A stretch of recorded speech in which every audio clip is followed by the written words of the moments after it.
Hello, and welcome to another episode of Uncorked with Funny Wine Girl. This is Funny Wine Girl, aka Janine Luby.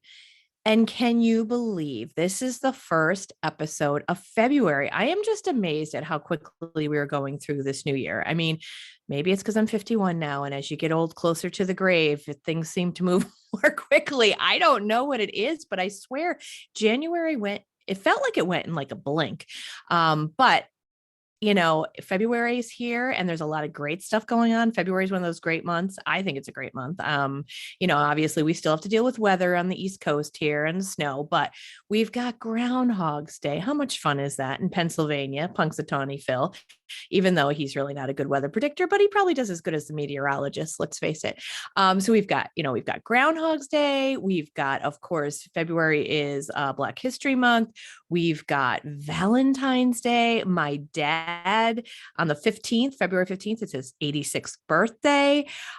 So much great stuff. Mardi Gras, Fat Tuesday, I think is February 22nd. So we have a lot of great stuff. And February is also Heart Month. So a lot of great things to keep on our minds, to think about. And for those of you, and we'll touch upon this with my guest today, for those of you who made New Year's resolutions, which and we've talked about this. I've talked about this before on my podcast. I don't blame anyone for doing it because you kind of feel a new calendar. It's a fresh start. But I think it's great to remember that you don't have to just start in January. You can start any goals at any time that you're ready. And honestly, let's face it, if you're not ready and you start them, you probably won't stick to them. And that's okay because you can start over. So that's a part of the conversation we're going to have tonight. And it's February. So if you're thinking, oh, well, I was going to give this up or I was going to start doing this, but I didn't, it's okay. You can start today.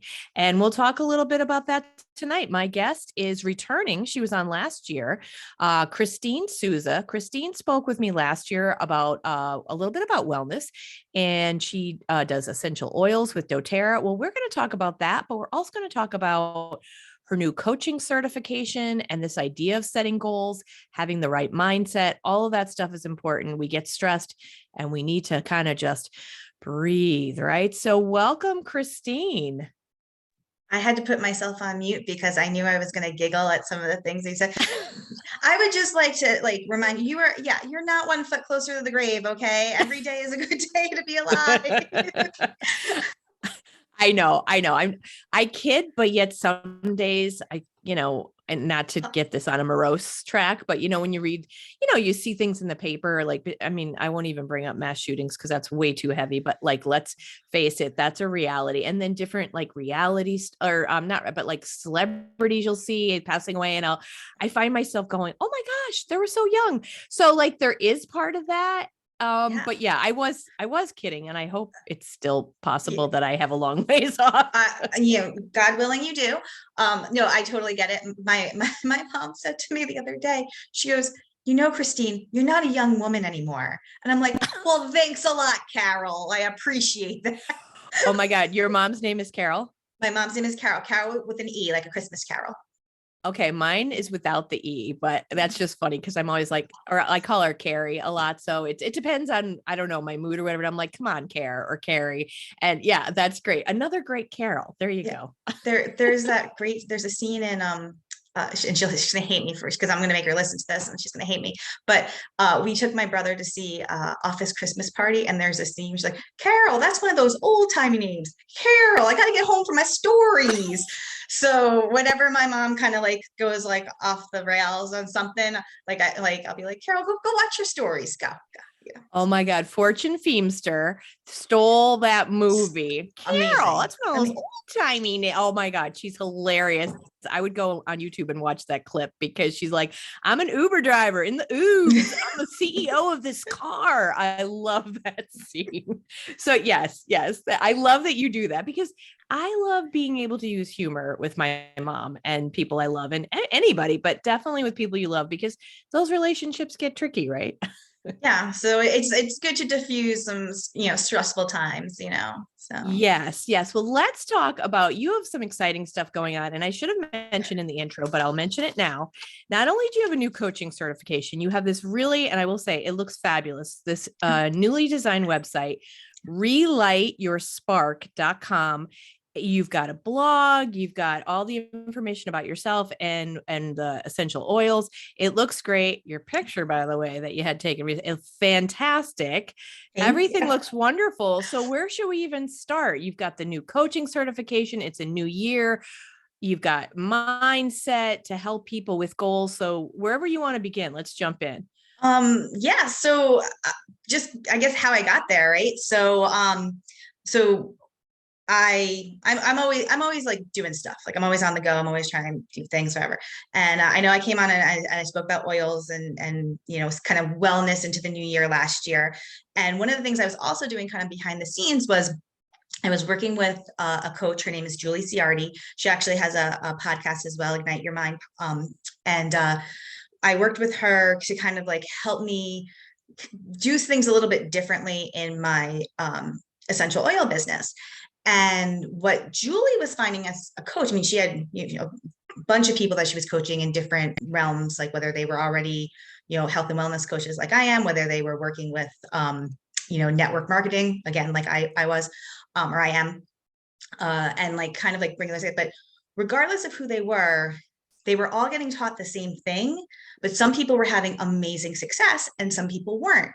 And it really had to do with how you approached it in your mind, like how you went about kind of like were you doing things because you were supposed to do them, because you should do them, or because they really like lit you up, like they were things that you got really excited about and like we're like, yeah, that's what I want to nail this, like like that emotion in general is the thing that makes the difference. Like you can either just kind of go through the steps, whatever, like get up and so whenever I talk, I always relate something to a movie because that's like kind of my wheelhouse, like a weird, like, some of them are like, mainstream, some of them are a little quirky.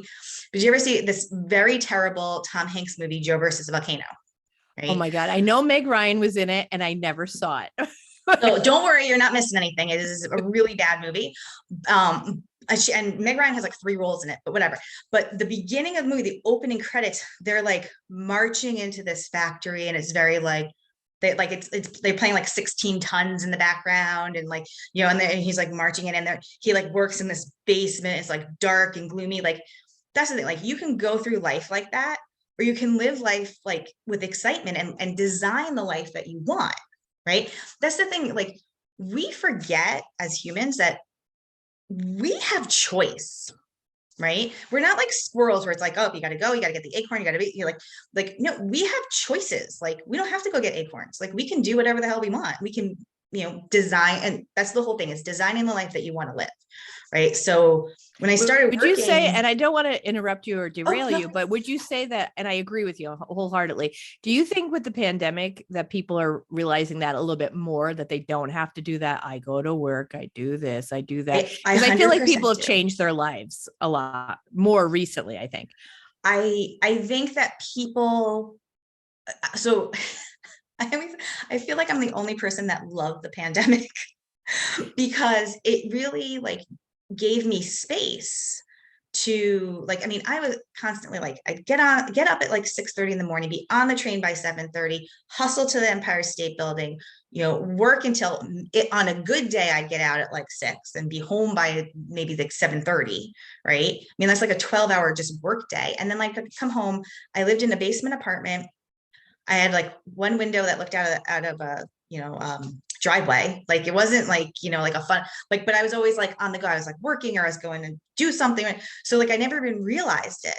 So like when I slowed down, I was home and I'm like, no windows. My window looks out into the driveway. How did I live here for so long? And then it was like, God, I'm like, now that I'm actually home in my house and not doing that extra hour, like I was exercising, I was like catching up on books, and then I was working on my oils, and then I kind of was like, I have this time and I can do things and I can really like focus. Like I'm not constantly in that fight or flight mode too. Like that's the thing. Like I mean, like my body was like not in that constant like on, and it was great. And I think a lot of people realized, they were home and they were like, holy crap, like I am always on the go. I am always, like a lot of my friends were just like, I can't believe I lived like this. Like, and there was the expectation of doing it too. Like, you've got to do it. You've got to show up. You've got to, like, and I'm very responsible, and I'm very focused. And like, when you tell me, things got to get done, things get done. Right. But the fact that I was just like burning myself out in that way really, really, and I think that with the pandemic, I think a lot of people are like, you know what? No, I'm creating boundaries for myself. I'm making the time to do things that I want to do, the things that bring me joy, the things that, like, yeah, you know what? This is your poor planning is not my emergency. Like, you're getting this to me at 5 o'clock. I'm sorry, it's not going to get done till tomorrow morning. Like, setting those boundaries are super, super important. And it gives you that space to be like, you know what? This is not what I want. Here's what I want. And I'm going to focus more on that and get there. Mm-hmm. Yeah. And I think it's interesting because I think you're right. A lot of people use that time, and you're not the only person. And again, obviously, when we say like liking what happened or what came out of the pandemic, not of course the terrible stuff that went on, but like a lot of people liked the time at home. A lot of people found like you, it's like, oh wow, I can do things that I wasn't making time for before. And a lot of people working at home, or people who are more reclusive, let's say, or don't love to be out and about, like they like to only have so many encounters. Like a lot of people have liked it. And it's interesting. And I don't know if this is going to change or not, but I feel like I see it at least through social media, which is, well, we won't go there. Sometimes true, sometimes not. But this whole idea of hustle culture, right? Like that's been, you talk about like the boundaries and stuff, but it's interesting that we've had also, and I don't know, maybe it's going to go away or whatever, but this idea, you'd see it out there, like hustle culture, like where if you're an entrepreneur, you have to be working constantly if you're going to be successful. And then, or like someone who works, a day job, and they have their like side hustle. And it's like, we were rewarding that, right? It's like, oh, you go girl, like you got all that. But then it's like, but where is the time to actually breathe? Yeah. Right. And to find the quality of life. So I think it's interesting because there's still both. I mean, obviously both is still going on, but I kind of feel like people are really getting more into what you're talking about, like taking the time for themselves and setting those boundaries. Yeah. I'm a hustler. Like, I'm not going to lie. Like, as soon as I log off, I go and do something else. I had the luxury of that. And I do think it is a luxury, because I am, single, I don't have children. So I have time on my hands that if I want to build an empire, yeah, you know what? I could totally do it. I'm also very cognizant of the fact that I really do love spending time with my family. The whole reason I moved to Albany was to spend time with my sister and my nieces, and we have two now. Since Congratulations. Yes. So yeah, Amelia is going to be 2 in March, and Aubrey just turned 7 months. Is that right? Oh wow, very exciting. So yeah, so my mom is in her glory because she gets to watch the baby during the day, and she, is always over there, like, so it's all good things. Oh, Carol. Oh, Carol.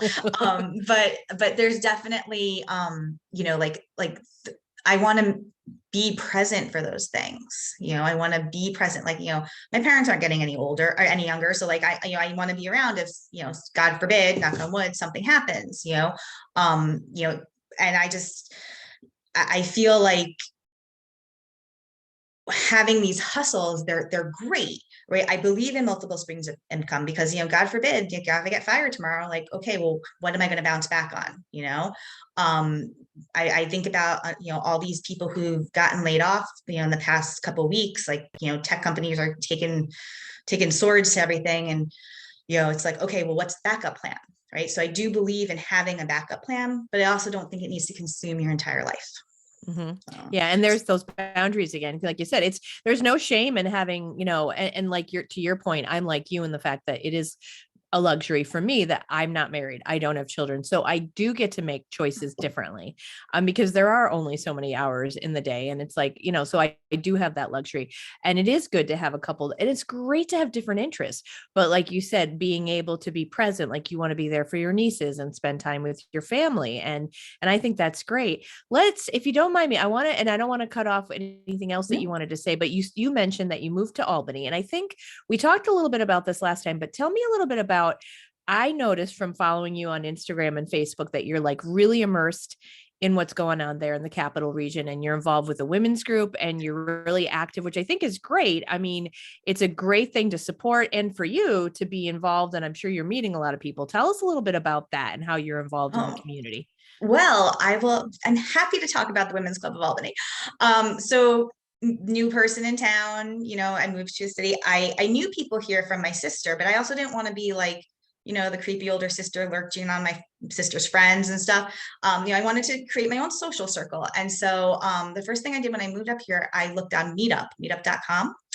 And I said, what's going on in Albany? And there are a couple of groups. There's actually quite a few groups. But I saw there was this Women's Club of Albany, and I'm like, okay, this looks cool, whatever. And so I joined the group, and they happened to have an event that Monday night. It was their Member Monday event, and I was like, oh, that would be kind of fun. So Monica, who at the time was president-elect, she's now president, she messaged me and she's like, oh, we're having an event tonight. We'd love for you to come. And I was like, oh, well, I work till 6 and I saw it starts at 6. She goes, oh, no. She goes, the doors open at 6. We don't really get started until later. Just, come by. We have a potluck dinner, and we have a little community service thing going on tonight. And I'm like, all right.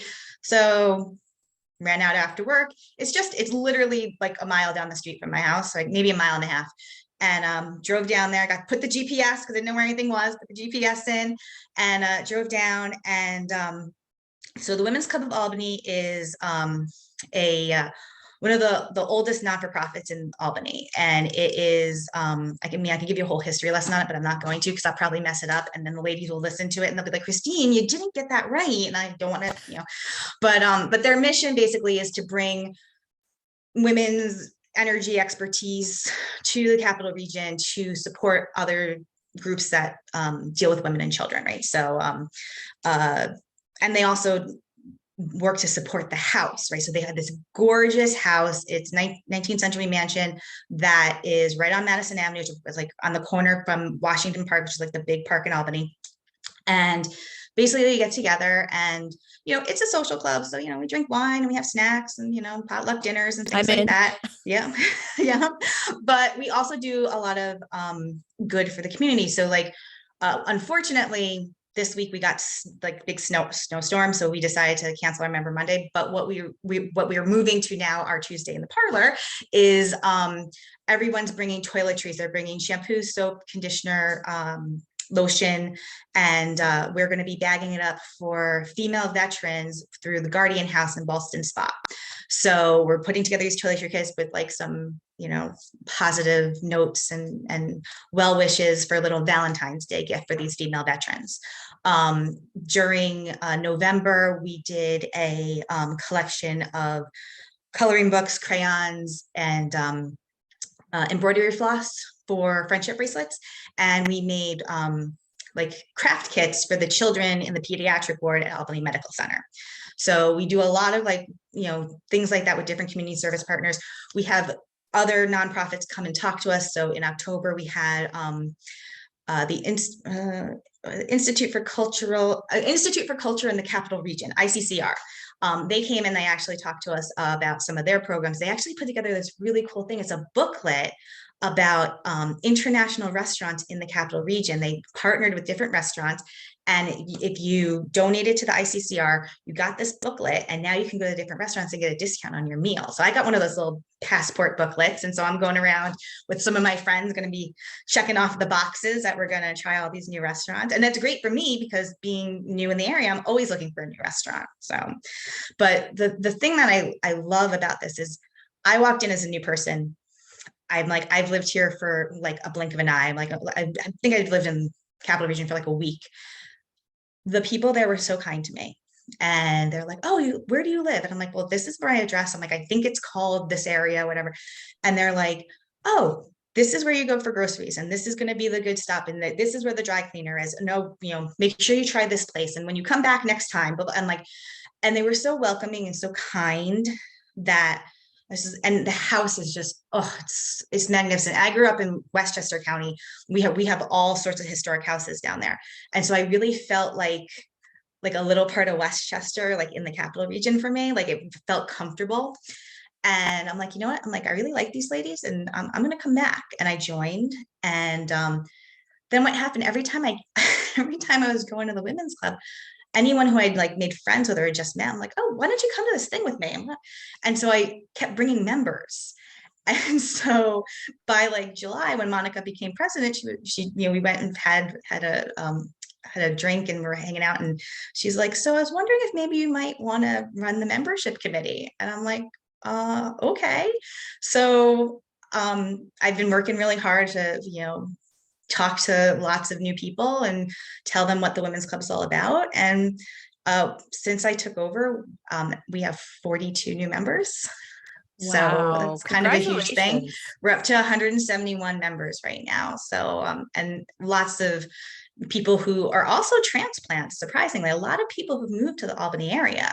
So it's really wonderful to get all these women together and to do so good. And it is called the Women's Club. We are primarily women, but we take everybody. So we've had men come to the club and participate in Member Mondays, non-binary, whoever you are, you be you and you show up, and you are more than welcome. Oh, that's great. Well, it sounds, I mean, and I know what you're saying, all are welcome. And I will say I am partial to, I still believe in girl power and women helping women, just because there's been such a boys network for however, not like it's vanished. So I love that you're doing that, but I also love that it's an opportunity for you to like get to know not just new people, but you're getting to know the region. And like you said, you're still new to the area. So you're getting to know different businesses. And it sounds like your organization does a lot of good, a lot of charitable acts. So that's wonderful that you're involved in that.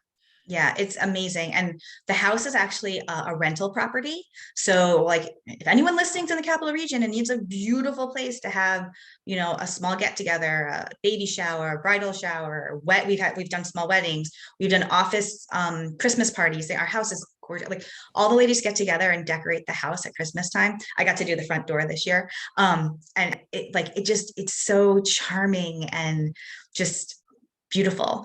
And there's a certain show on a certain network that happens to be set in the 19th century that may or may not have been taping all over Albany and may or may not have spotted our house as a beautiful house that fit the theme.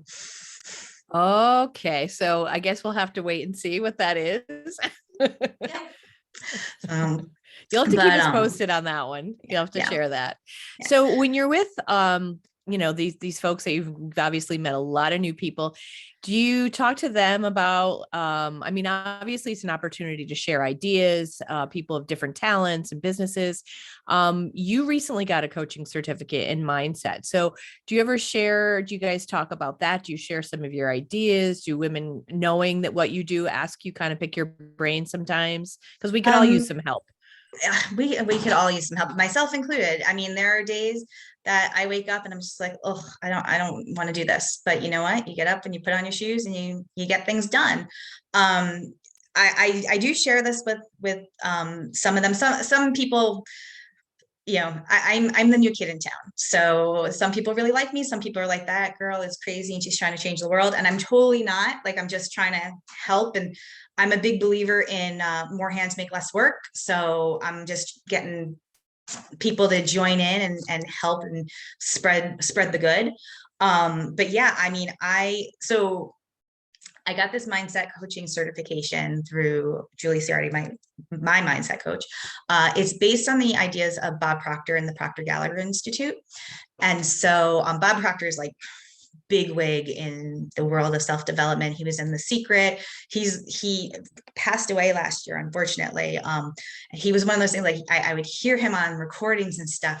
And it was almost kind of like a drill sergeant sometimes. Like he'd get passionate and he'd start getting like loud and be like, "Urgh." And I'm like, oh yeah, I'm like, okay, I'm listening. I'm up. I'm like paying attention. I'm in. And what Julie did was she kind of transitioned it again to being more female focused, more women focused. She primarily works with busy moms, but busy women. She was a Fortune 500 vice president of marketing and was really miserable again, like in that, this is what you're supposed to do. You're supposed to get the job, you're going 401k and all the things. And then it's like, you're doing it and you're like, okay, well now I did it. Like, why am I not happy? And it's like, because that's not the thing that brings you joy, you know? So what I've been trying to work on for myself and for the people I work with is figuring out like what that goal is, what that like burning desire in your heart of heart is, like what's the thing that you really want, right? Like your goal shouldn't be, I want to lose 10 pounds, or I want to, you know, fit in this, like it should be something that like lights you up, not the, oh, I should do that. Oh, yeah, I should eat gluten-free, so I'm going to do that.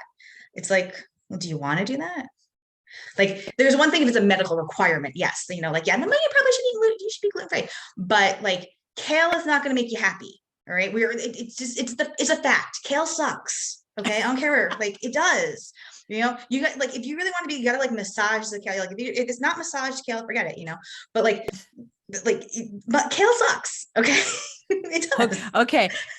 Hold your thought. And I don't want to derail you, but I don't know if you ever listen to Jim Gaffigan, one of my favorite comedians, and he tells a joke about, because he has like 5 kids. So he's always joking how many kids he has. And he's at a PTA meeting and he's eating some soup and he's like, oh, this is pretty good. And I guess, the woman who made it was like, "Ah, I snuck a little kale in there." And he's like, and I wanted to punch her.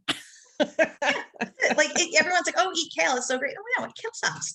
No one wants to eat kale. It's true, no one wants it, but you know what, like it's not the secret.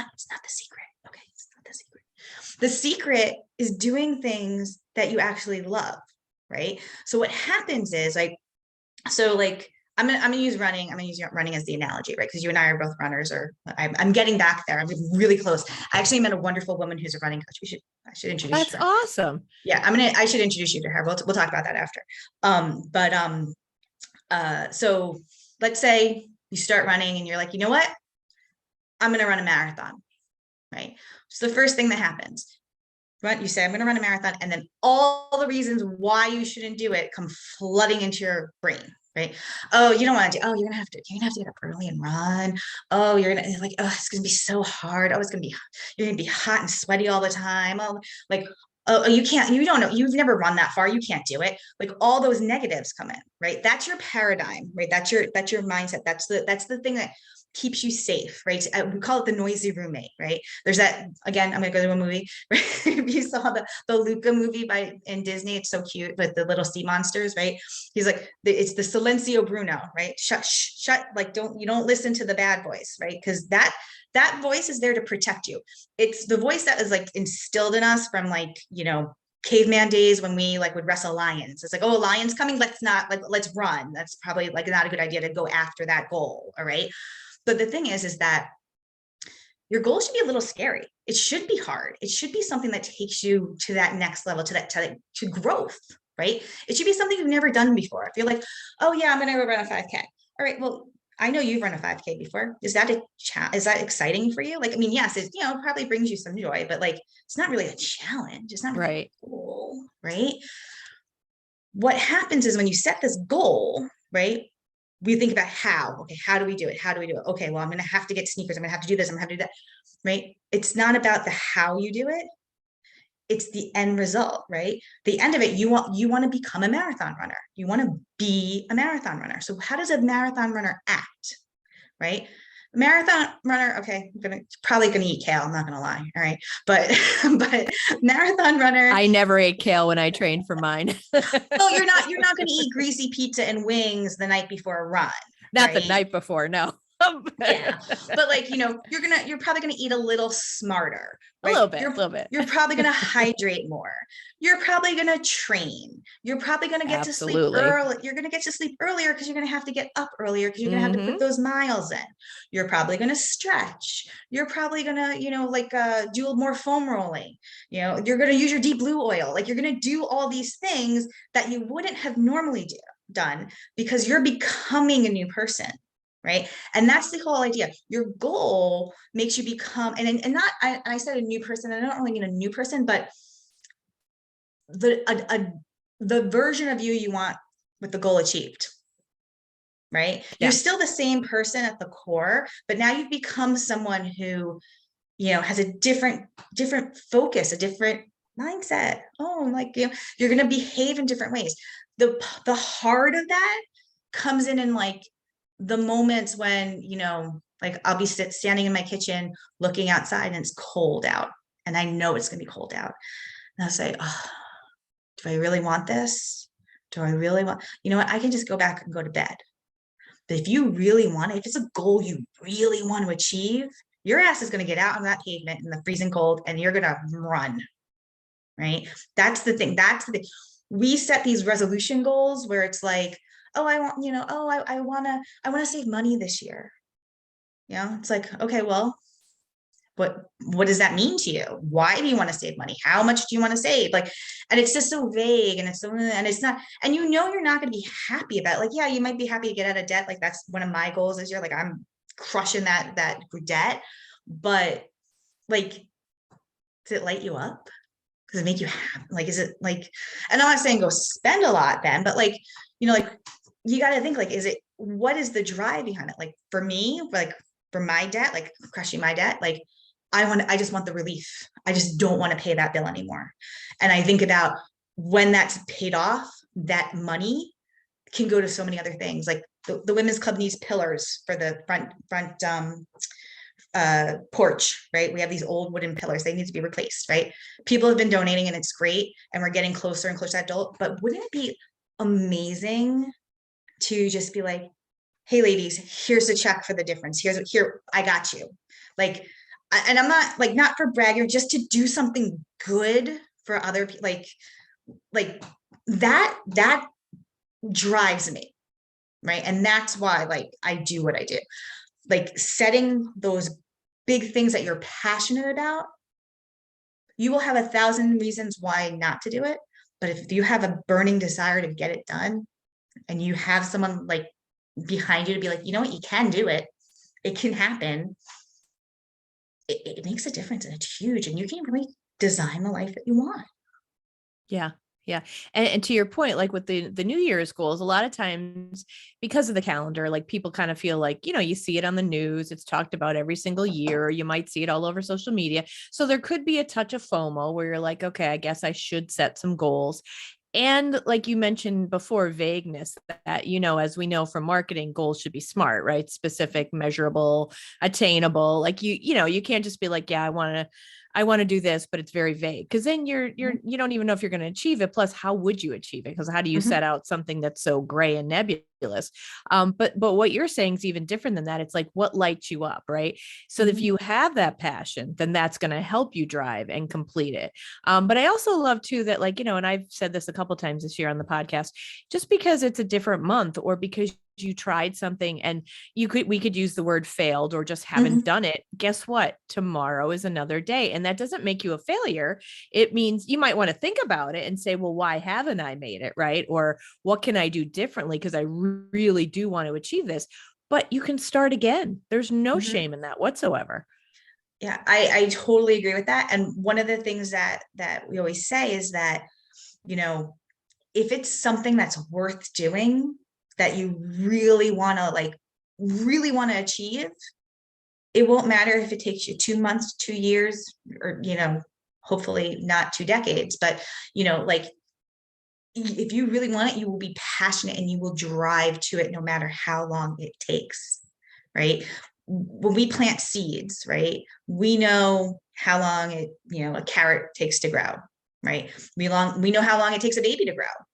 We don't know what the germination time is for an idea, right? For a goal. Like you don't know, like you could plant that seed, like, yeah, you know what? I want to run that marathon. The time it takes you to like figure out if this is really the right thing for you and if you can really do it, like that takes time. And I think it's different for everybody, and again, you got to take that, Silencio Bruno, that noisy neighbor, shut them up. What is good? Because at the end of the day, you're the only one who can take care of you. Yep. You are responsible for your life. You're responsible for the decisions. People like to say, oh, well, I can't do it because my significant other said whatever, or I can't do it because no, you can choose to do it. You might have to move things around. You might have to, schedule, you might have to get help. Right. But you can do it and you are responsible. You are the only person responsible for your happiness.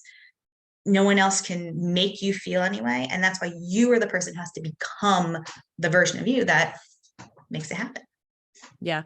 And that's smart advice. And I think we forget that a lot. But like you mentioned, another important part, ask for help. Sometimes people don't Mhm. want to ask for help, but there is, again, no shame in that at all, because sometimes maybe it's like we mentioned earlier, if a big goal, something really worth doing, it's not going to be easy. So yeah, you might have to ask for some help with different things, and that's okay.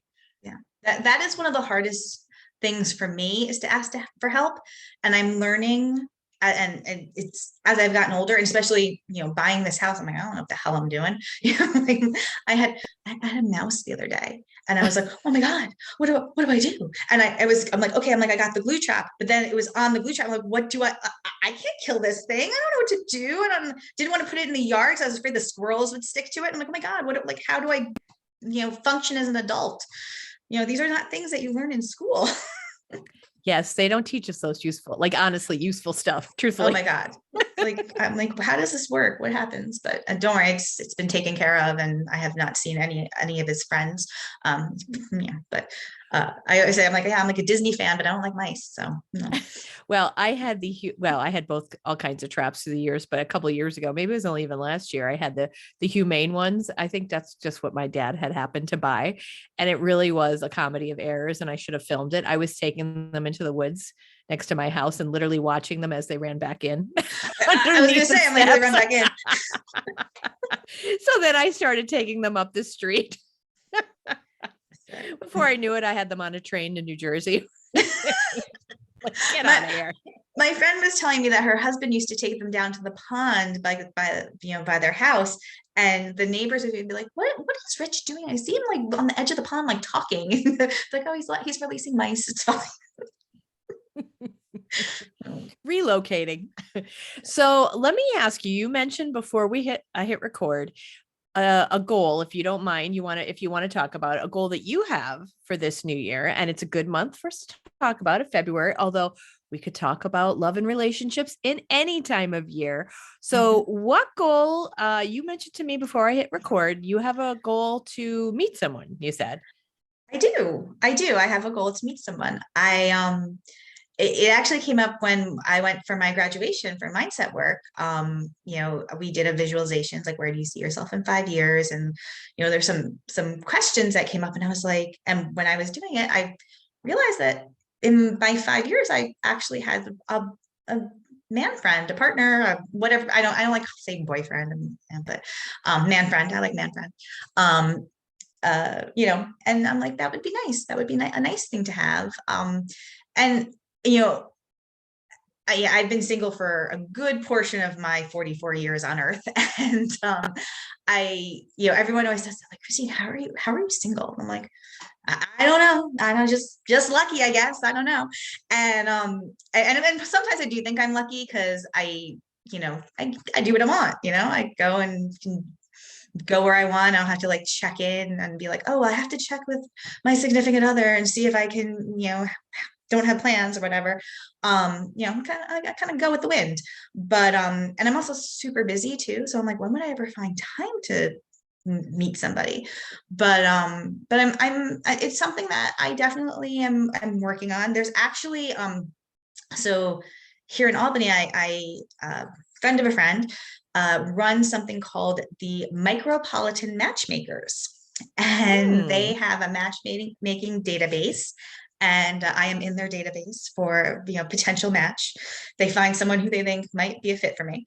But they do different events. They had a New Year's party right before the new year, and it was really fun. And of course, me, like I made a conscious effort to talk to men, but I also talked to ladies, and made a few friends. Like, I have a new Instagram friend from it, and things like that. So because me, I am someone who can talk the ears off brass monkey. Like, I will talk to anybody and everyone. And I love listening to people. I love getting to know them, like asking questions. And people like to be seen. And I think that's one of the reasons why I fit really well in the membership part of the women's club, because I'll be like, oh, tell me what brought you to the club today. What are you looking for? Who like, and they'll like tell me something. And in the back of my mind, like I have like a file cabinet. And I'm like, oh yeah. I'm like, who you should talk to? You should talk to this member over here because she also does blah, blah, blah, and connecting people and bringing together and be like, and like letting them know like, hey, like I see you and I think that's cool. And, because I think especially after being home the pandemic, even though we slowed down, I think people are so ready for connection again, and quality connection, not just like, water cooler talk, but like really like wanting to like know and understand and make relationships work. Yeah. I agree with that wholeheartedly. I've been out doing networking events and everything, and it feels good. And even on those days where it's like it's gray, I work from home and I'm like, I don't really want to go to this. And I can tell you, just like with running, when I go out there and I say, I don't really want to do this, it's cold. Always glad in the end. Like with networking, I'm always glad I go because it makes me feel good to talk to people. Cause I mean, we're humans, we need that connection. Feels good to, whether it's meeting someone new, talking to someone that I've met many times that I'm friendly with, or like the running. I know that even though it's hard to get started, the results are always what make me glad. I have never, ever in my life finished a run and said, I shouldn't have done that. Never, because it always feels good. I know the exercise is good for me mentally, for my physical health. And also, I love when I get like my brain just starts to work in a different way when I'm running. It's like meditative, where I might worry, where some of my worries might pop up, but I don't hang on to them because they flow in and out. And then the creativity flows. I get ideas for jokes and things. So you know what I mean? What's hard to get started, I love the results. So yeah, to your point about connections, I think that is so important. That is truly, truly important. Let me ask you, before we move on then with this goal. So what does that look like, whether it's for you or if you were helping someone else, if they said as a goal, they want to meet someone, what kind of mindset, like, what are some things you would say about that? So in the mornings, I come down. My bedrooms are upstairs, so I come downstairs. I make a cup of coffee. I practice French. I'm learning French. That's like one of my Ooh, goals. très bien. Yes, I am. Think I'm like I have to check because I'm 284 days on Duolingo. So Oh, I'm like that's French level 2, but I honestly, if you talk to me in French, I have no idea what anyone's saying. Like I just know the little voices. I can read it really well. But like my pronunciation is not great, but I can kind of get by. Like I try to like listen and try to like make it work. But small goal, but I live very close to Montreal now. It's only 3 hours away. So I want to go to Montreal and I wanted to be able to get by with some French. So I've been practicing. So I practice my French and then I sit and I write down what my goals are for the day. So I'm so happy and grateful that, people are reading my blog and that, I'm supporting, my clients and that my oil business is successful. And, it's a little bit more specific. I'm just being very vague for the podcast, but one of the things I write down is like, I'm so happy and grateful that I am in a happy, healthy, loving relationship. And I've worked on kind of thinking about like, well, what does that mean? And what does that look like? And what are the qualities that I'm looking for in a partner? And what are the things that he likes? And like, kind of getting like that image. So when I see things that like ring a bell, I'm like, that he likes that too. Oh, wait, he, and like, because the thing is, and this works with goals, whatever they look like, right? Whether it's the marathon or the man friend, right? Your brain wants to give you, like, the universe, it wants to work together and co-create a life that I design, right? It's like getting in the car, going to the end of the driveway, trying to get to the women's club and not knowing which way to turn. You have to put the coordinates, I want to go here, right? You have to put that coordinates in the GPS. So by sitting down and like thinking about, I'm so happy and grateful that I have this partner who's, all the amazing things that I want.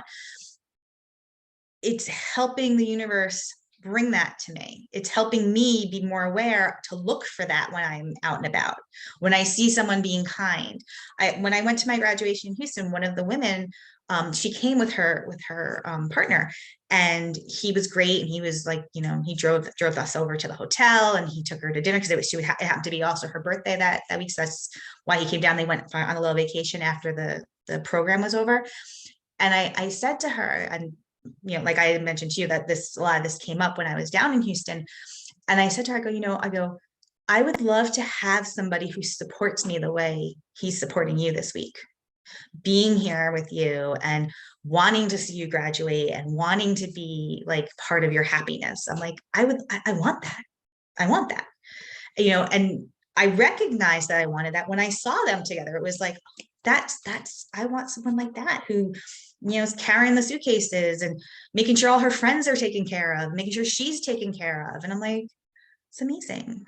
So, yeah. Well, And when I went to that, I'm sorry, go ahead. I'm like, when I went to that matchmaking event, I told her, I'm like, I just want to let you know I went to this. I'm like, because, I'm like trying to find my version of your life. Yeah. So you find that little inspiration here and there. It's like, oh, yeah. Like when I see people, like there's a lovely young woman at the club who's a realtor, and I see her, and every time she shows up, she's always so well dressed and always looks so put together. And like in the back of my head, I'm like, oh, I really want, I really want to look good like that next time I come. And like, I try to like, put an outfit together and like think about what I'm going to wear. And like, because I want to show up looking professional, like she looks, so those little glimpses help you become the person that you want to be. Well, and it is great to identify what you're looking for, or when you see something you like and you go, oh, I like that, whether it's for, like you said, you mentioned the woman dressed well, or certain characteristics or qualities in a person that you're looking to date. But I love what you said about the coordinates, right? For like, and that makes perfect sense, because if any of us was taking a trip or going to a new doctor or going somewhere, we would look it up on Google Maps or whatever, and we would need to know the directions on how to get there. And that makes perfect sense. But I love how you're applying it, where it's like, if you want to get like to the goal, like how are you going to get there? What's that going to look like? And it is really important. I know one of the things that I remember, I don't know where the heck I read it. It was probably even maybe when I was teaching a speech class about like visualization is so important. For preparing for running, that to even set out the clothes, to set out everything for every single piece so that it's there, but also the visualization helped. And that's why I'm getting to that point about the coordinates, especially when I was training for the longer runs and races, because I would think ahead. It helped. I noticed a big difference if I was vague about, well, tomorrow I'll probably do 3 or 4 miles. That is not clear. But the night before, going, oh, I'll go to Mellow Park, I'll start there, I'll go up to this township, I'll turn around, that'll be 8 miles or that'll be 9 miles, and visualizing it and knowing the coordinates, so to speak, helped a great deal. So much better. Yeah And I think it's important too, like, to also go with the flow, because like for me in this example, like I know what I want, and like these are the things I want, but it's also okay to like be flexible on them. Because what happens when we put our GPS in, right? Like even though I kind of know where I'm going most of the time here, sometimes I'll put the GPS in, right? This is where I want to go. And it might take me a different route. And people like, oh, well, I want to go that way. No, let it take you a different route, because maybe you're going to get there faster. Maybe you're going to learn something along the way. Maybe, something really bad was going to happen if you went the other way, so go with that happened to me once. I'm like, I want to go across the bridge. I want to go across the bridge. GPS is like, go this way, go this way. Didn't you know? I'm like, F you GPS, I'm going across the bridge. I sat on that bridge for 2 hours and I didn't move. And I was just like, God. Well, so you bring up the great point of flexibility too. So it's good to have a plan, but it's also good to be flexible, because as we know in life, sometimes things don't work out and you have to kind of be flexible. Mhm. That is truly a great point. Yeah. And it's good for our brain. I know I was reading an article years ago about like if you go to work the same way, let's say you go or wherever it is you're going, the gym or whatever, the same way every day. It's nice to mix it up. Even it's good for your brain, they say, to kind of like just try a different route, try a little Mhm. bit of it's something different to do that, to challenge your brain. So as we get ready to close, obviously I want to tell people again, relightYourSpark.com. Mhm. And I was talking before I hit the record button to Christina. or Christine, excuse me. I just interviewed Christina last week. I love that your blog is different themes. Like you have mindset, you have wellness, and then you talk about the capital region. So you write a little bit about your area. I think that's very cool. So go on there and check out Christine's blog. I think that's really neat. And I'd say I'm impressed. It's pretty ambitious. Like I noticed, I'm like, oh my gosh, she posted one today and just a couple days ago and a couple days before that. Kudos to you. That's awesome. Thank you. Thank you. I'm trying to kind of, diversify it a little bit and try to bring it, because what are the things that are important to me? Well, wellness, mindset, and learning more about my area. And so I said it was kind of inspired by you because I listen to your podcast and I love that you bring all these people from all over, but you also kind of bring it back to Scranton. And as a you know quasi Scranton resident for a year, Marywood University right here. Like I love that. I'm like, oh, Scranton, yeah. And I think about, the year I was there and I was like, oh, Scranton, yeah. And it makes me happy, and so, and I think that I also have the perspective because I'm an outsider looking in at the capital region, that I see things a little bit differently than other people do. Like, I'm not gonna lie, I'm a food snob, total food snob. My sister moved up here, before I did, and she would take me to restaurants, and she's like, "Oh yeah, no, we're going here, we're going here, we're going here." She's like, "Because everything else is chains," and I'm like, "What?" Like I don't need a chain restaurants. It's like a thing. Like I just don't do it. and and so like she'd always take me to like really good restaurants and things like that because she knew that I wouldn't eat at other restaurants. And my friend Nikki, who she grew up here, but she lived in New York City and she lived in Los Angeles. And she's like the same way. She's like, we can't get good food in the capital region. So you and I are going to have to figure this out. She's like, and I'm like, okay. So there's actually a post I wrote the other day that she took me to dinner for my birthday. And this restaurant, it was one of those things that the food was good, but I needed it for my soul because like I just hadn't had a good meal. And I was like, oh, I needed this so much. So yeah, like it makes a difference. So, but yeah, but there's going to be some more stuff going on. I started putting it all together, I think like a day or two before New Year's. And, I'm just trying to get a handle on it. I used to have a WordPress blog a long time ago, about 10 years ago. And I wrote about things in Westchester. I wrote about running. It's still out there somewhere if anyone wants to go find it. I actually I had like people like reach out to me and just like want sponsorships. And I did a thing for Samsonite. Then this was like back before like phones could like do videos and stuff. Like I had to do it like on my camera with my sister, and I did a video for Samsonite with the Samsonite book bag. Oh wow, look at you. It's actually fantastic. I have the link. I can send it to you. But it was like, so old school. But I put this little thing together on my blog and it was awesome and people loved it. So Well, that's whatever. great. Well, Got a couple of free kudos to book you. Now bags. hey, that's very cool. I think that's awesome. And there is so much content out there. So to get yours recognized, I mean, it's hard to get people's eyes on things, but that's very cool. That's Yeah. great. Well, is there anything else in closing? Obviously, we want people to go to your site, check it out. And you have coaching, you have the essential oils, doTERRA, Mhm. anything else that you would want to mention that we didn't touch upon or that you'd want to just reemphasize? No, I mean, I go to the blog and I'll say if you want to subscribe, you can get, I don't post like ridiculous, like maybe like 2 or 3 a week. I'm trying to stay on that cadence. But if you go to the subscribe page, you can just get those sent to your email on Sunday mornings and see what I wrote about. So like, and then if you want to call my mom and tell her, because you know she's read it too. She's like my only she's my reader right now. My mom, she's so cute. And yeah, and if you have an extra, you know, $5 that you want to donate to the Women's Club of Albany, you can go to our website, womensclubofalbany.com. We're trying to get those new pillars in, so that would be awesome. And yeah, and if you know you just want to set up time and like talk to me more about mindset or oils or anything, you can, on the blog there's actually a scheduling link, so you can book a free 30-minute conversation with me. I mean, it won't be as good as this conversation, you know, because Well, hey, you know, but this is a preview of what, you know, so you can get a feel for, you know, what Christina is all about and what she can give you. And as I like what you had on your website, if you're going from frazzled to fab, right? And a yeah. lot of us know what that's like, right? Oh Feeling yeah. frazzled, overwhelmed. That's pretty much a daily kind of feeling, right? It's unfortunately, I mean, and we don't need to be that way. We can be the people, the fabulous people. Let's be fabulous. What does that fabulous person do? How do they act? What do they wear? What do they drink in the morning? They don't eat kale. They don't eat kale. Yeah.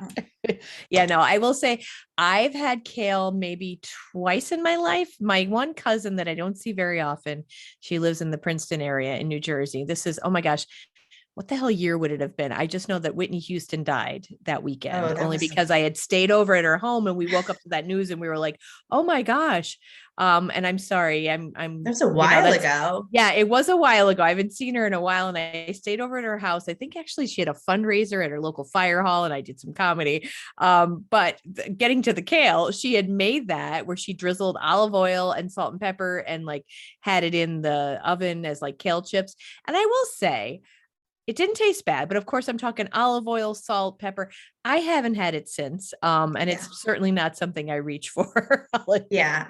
Though I'm going to tell you what the secret is with kale, because as a health and wellness coach, I do know a lot about kale, and kale does have incredible vitamins and, you know, all that stuff. But the key, you have to massage it. The more you touch it and like massage the olive oil in there, it loosens up, it softens up, and the bitter kind of goes away. So whenever you see when it says massaged kale on a menu, that's what they've done to it. They've massaged it to release some of those bitters. Okay. All right. That's making me, I'm sorry, that's making me think of another Jim Gaffigan joke about the Kobe beef, because that's the massaged cows or whatever. He's like, they're so relaxed. They're like drunk getting massaged. Yes. Okay. So I had never heard of that though. So now I've learned something. Massaged kale. I had never heard of that. Well, I'm so proud of myself. So baby steps for me, because I will freely admit one of my very good habits is I drink a ton of water, but that's one of the very few good health habits I have, besides movement, running and everything. But my nutrition is not good. So I'm super proud of myself that I'm slowly adding vegetables, and that I just started to learn to like roasted vegetables. So like roasting cauliflower and broccoli with just like some seasoning and olive oil. And I never thought I'd see the day. I just pick one of those suckers up, like crunchy, like a chip, and go, this is tasty. Never thought I love it. I love it. That's huge. Trust me, it is huge for me. I have to tell you, Capital Region, and if anyone in the Capital Region is listening to this, please, for the love of God, call me and tell me where I need to go. I can't find good vegetables. And we live in like near farms. Like our farms are not that far. It's like they move all the vegetables to the city. Like I can't find good vegetables. So I've been doing a lot of green drinks just to get those vitamins and minerals in, because not getting them from other places. So it's frustrating. Like there's only like, you know, so many times I can eat like a potato, and the potato doesn't really have the nutrients I'm looking for in like a good head of broccoli. Like the broccoli was soggy. I'm like, yeah. Like I'm telling you, I'm food snob right here. Well, I don't know if you'd like that. I'm just using frozen vegetables. So no, like... frozen vegetables. You know what? So if you're gonna, on the scale of, you know, vegetables, fresh, frozen, canned, you know, one canned. So canned is too much sodium, right? Yeah. And I don't know what's lurking around in that water they've got in there. So let's go fresh. Yes. Fresh if you can. But you know what? The other thing too is that it's winter in the Northeast. You're supposed to be eating root vegetables right now. You're not supposed to be eating spring greens because guess what? Spring greens are not in season. And when you, and this could be a whole other conversation. I won't go like all off on it, but when you eat to your environment, it's better for you than eat like you're not supposed to eat an avocado in the middle of winter. Avocado is warm weather tropical vegetable fruit to fruit avocados are fruit. But like it's high in fat and high in that just because it's for a place where you're sweating all the time and all your antioxidants are coming out of your body and like you need those fats to keep your health. You don't need an avocado in New York in the middle of winter because you don't need to hold on to that fat. You got plenty because you know you're not going outside in that snow. It's true. It's true. Yeah, no, you're right. Now, you mentioned root vegetables. I'm just going to follow up on that because I just saw someone who has a little vegan place locally here, Maximum Zen, I think it's called.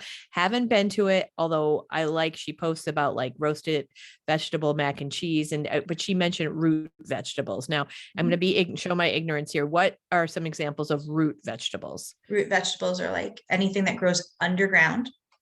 So where the top comes up. So carrots, beets, totally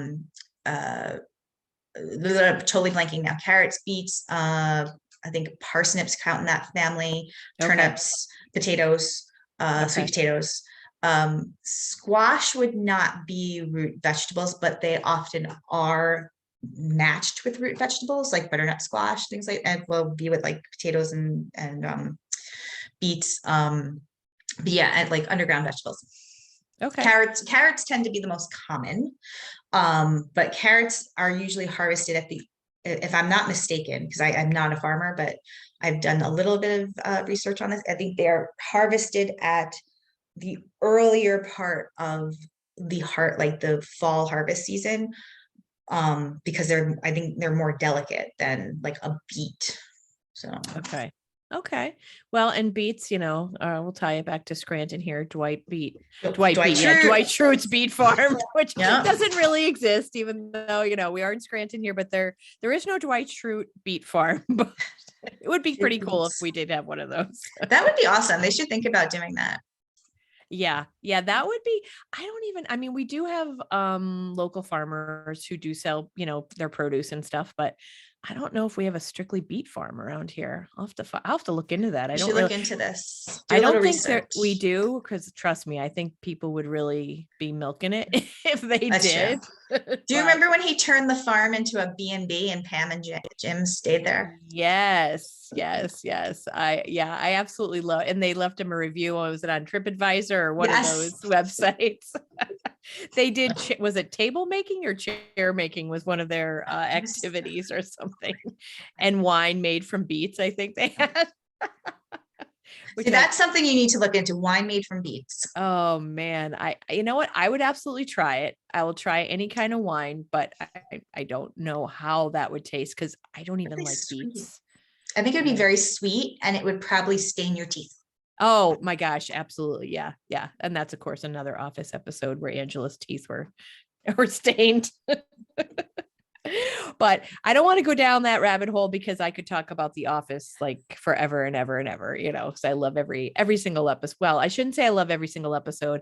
I cannot stand Andy. I'm sorry for people who like Andy, but I liked him a little bit in the beginning, but he turns into such an asshole that it's not likable at all to me. So I feel like he ruined those later episodes. Some of them I can't actually watch because I'll be like, I hate him in this episode and I will turn it off. But it's the perfect example of being responsible for your own decisions. Like he just never took any responsibility. No, he was so much a crybaby. And then he was just an outright dick, pardon my French, at times that I was like, I can't watch. And it's funny because I went to see, was it 3 years ago? It was before the pandemic. There was this Office musical and it was off Broadway and it was traveling and it came through Scranton. It wasn't anything stellar, but it was entertaining enough, especially if you're a fan. But they did have musical numbers that were pretty funny about like, how, okay, then we bring in Andy and he just ruined the show. It just kind of ruined the show. But I mean, earlier episodes, like he was okay. And even there were times I felt sorry for him and he was even likable, but then his character turned to in a way that I truly had a hard time like watching those episodes. Cause I'm like, this isn't like a villain that you love to hate. I don't want to even see him. I'm just like Mm, ill. So, but yeah. Okay. We're not going to turn this into an office episode. I'm sorry. it's okay. But I want to thank you so much for your time, Christine. This has been wonderful. And I'm so happy that you seem really happy in Albany there, doing really well. And I'm excited for, the website looks great. Keep up the great work with the blog articles and the coaching and the essential oils and all the great stuff you're doing with your women's group there. It sounds fantastic. Thank you. So, thank you so much for joining us this week and listening. I hope you learned a lot and get inspired. And again, check out, I will put this in the show notes and in the promo, but it is relightYourSpark.com. This is what happens when you're 51 and you took off your readers and you're looking down at something you wrote and you have terrible handwriting. Yes, relightYourSpark.com to check out Christine. If you want to subscribe to her blog or reach out to her for a 30-minute chat consultation, maybe you want help, whatever your goals are that maybe you just want a little bit of assistance. So it would be great to reach out to Christine. So thank you so much. I always say every week, it means so much to me that you listen. I appreciate you from the bottom of my heart and the bottom of my wine glass.